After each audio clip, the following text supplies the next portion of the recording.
Hey, this is Stu Schaefer, and I'm about to explain how to reset and heal your thyroid so you speed up your metabolism and can start burning fat again.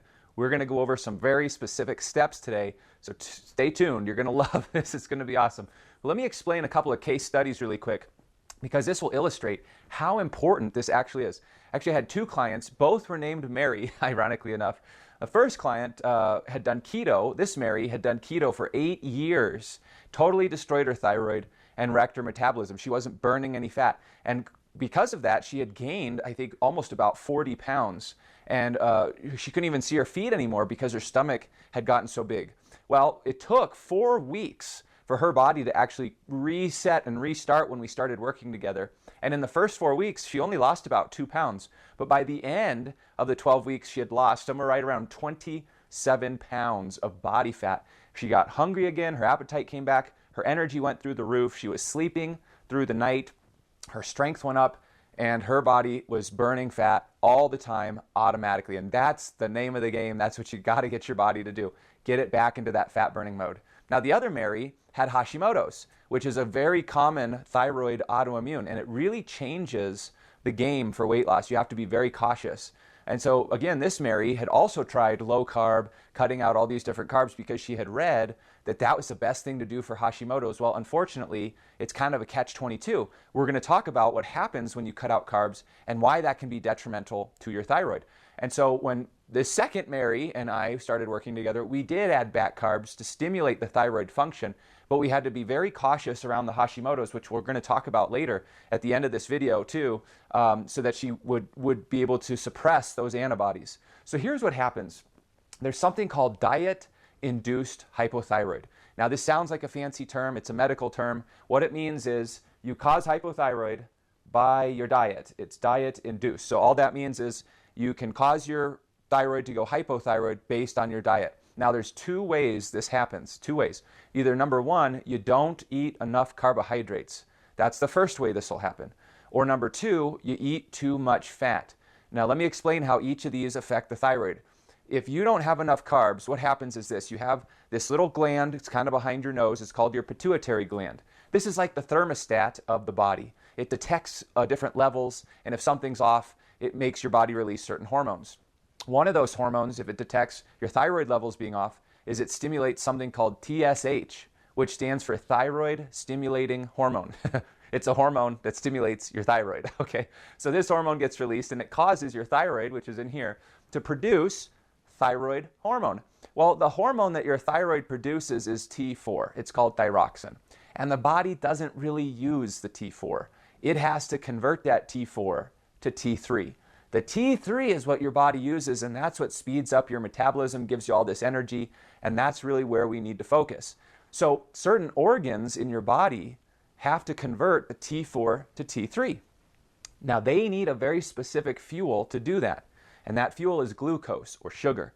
And so if you're not eating enough carbs, these organs can struggle to do that conversion, and your T3 levels will downgrade. Now, eating too much fat can sometimes inhibit that thyroid production, and it'll lower the T4 levels slightly. So if you have less T4, then by definition, you're not going to be able to get as much T3, and this lowers the thyroid, and that is what's called diet-induced hypothyroid. So what do we do to reverse this or prevent it? Well, the first thing is we have to get the right balance of carbs and fats. You need enough carbohydrates to feed these different parts of the body so that they can change that T4 into T3. The problem is the fat carb have to be balanced, because if you're eating carbohydrates and you eat a lot of carbs and a lot of fats, the body will always choose one or the other for fuel, for energy. So if you're eating carbs, the body will always choose carbohydrates for energy because it's the easiest source. This is why when you see higher fat diets, they never have carbs in them, because you're never going to find a high fat, high carb diet. They don't exist, because that'll cause you to put on body fat. By the way, a lot of people these days have cranked up their fats, and they're eating higher fat and carb without realizing it, and this a lot of times will cause you to put on body fat.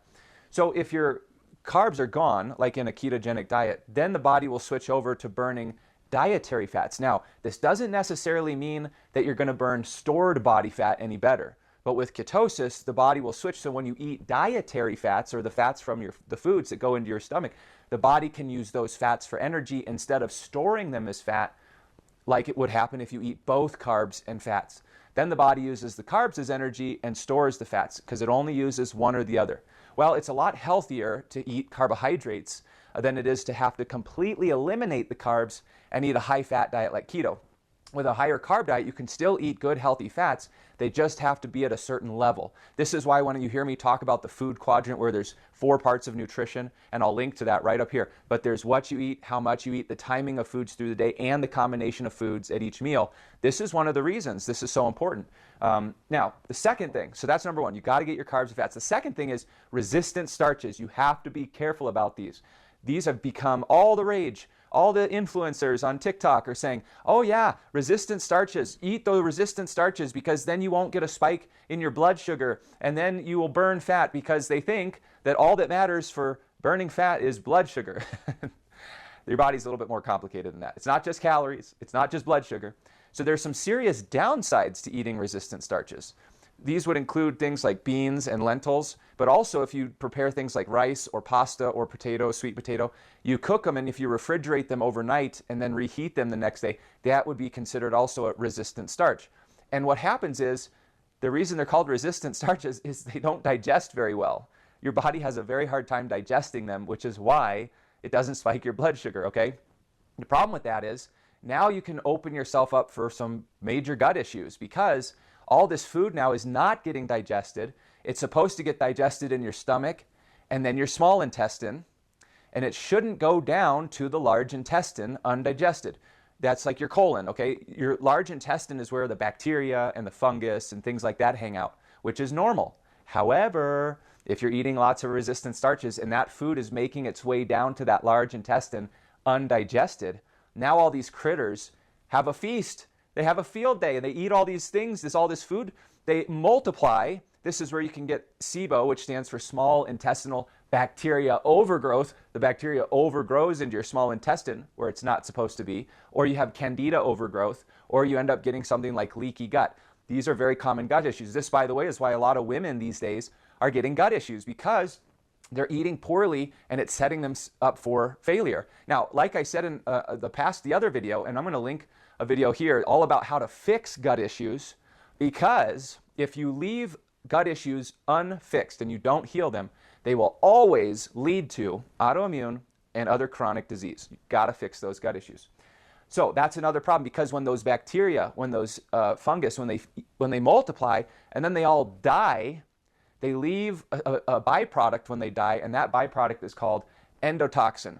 This endotoxin makes its way into your stomach and it causes a stress response. So it'll crank up your cortisol and adrenaline. It can also lead to things like leaky gut. So you have to watch out for resistant starches, believe it or not. Now let's look at number 3. You have to have the right calcium and phosphorus ratio, because this will significantly impact your thyroid, also your parathyroid. The two aren't necessarily directly related, but they do play off each other a little bit. You want your calcium to be 2 times more than the phosphorus. So let's say you were getting 1,000 milligrams of phosphorus. Well, you would want your calcium to be around 2,000 milligrams. That balance will significantly help your thyroid function and speed up your metabolism. And this, a lot of people don't talk about or understand, but you really want that ratio in place. So a lot of the folks that are doing carnivore, they are getting all phosphorus and virtually no calcium. You want to be aware of that. That's a really important ratio. Now, number 4 is this serotonin and stress response. Now, earlier I said these endotoxins make their way into your stomach, and that will actually cause your stomach to release serotonin. Your stomach releases these little things called neurotransmitters. This would be like serotonin and oxytocin and things like this, which can cause or trigger different hormone releases. In this case, a lot of times the serotonin can release adrenaline. This can cause your body to produce more adrenaline, which kicks up your cortisol, your epinephrine and norepinephrine, and that's the stress response from your body. Well, if you watch my other video, I'm going to link it here, all about hormones, okay? You'll notice that I talked about you have to control the stress. This is a really big deal because a lot of times as you get older, and especially if you're a woman in menopause, you can't handle the same levels of stress that you used to be able to handle. So you have to get that stress down. Very key point. Now, what about this Hashimoto's, which is a form of hypothyroid? But it's an autoimmune. So what happens is you have these antibodies, and the antibodies attack your thyroid. Well, Hashimoto's is a very unique autoimmune disorder, and it really changes the rules of the game. And I'll give you some examples. If you have Hashimoto's or you know someone, you should watch this and definitely share this video, because here are some things, and this is what I did with Mary, number 2, Mary, is you have to really cut out some of these things. Not all veggies, I'm going to talk about that in a sec, but grains are very bad when you have Hashimoto's. They can trigger those antibodies. These would be things like corn and rice and pasta, things like that. So you want to be careful there. Dairy can also be very detrimental, and soy, believe it or not. Now, peanuts can be a very inflammatory food, which can aggravate some of these antibodies as well. And again, the more antibodies you have, you're having more antibodies attacking the thyroid. You can get your Hashimoto's to go dormant and essentially repair your thyroid, because once the antibodies are essentially so low or gone, nothing is attacking your thyroid now. Gluten is obvious. Most people are cutting out gluten these days anyway because so many people react to it. But here's the kicker, is certain vegetables will often aggravate people who have Hashimoto's, and it'll cause weight gain. About 20 years ago, when I was working at a health club, there was a member who was going there. She was a woman in her 50s, and she had gained a lot of weight all at once, probably 20 to 30 pounds. And I had just struck up a conversation with her one day, and she said, yeah, I just put on 30 pounds in the last couple months. And I said, what happened? And she said, well, I have Hashimoto's, which is this thing that gets your thyroid. I said, yeah, I've heard about it. She goes, yeah, well, I was eating all this raw spinach and kale, making kale smoothies and things like that.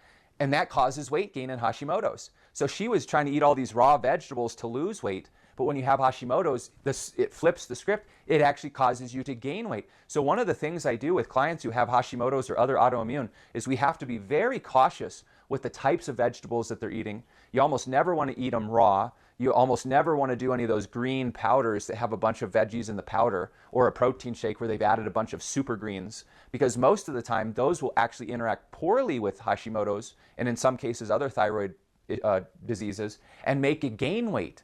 And so it's horrible, because you think you're doing everything healthy and the weight just comes on and on and on. So you have to be careful with that too.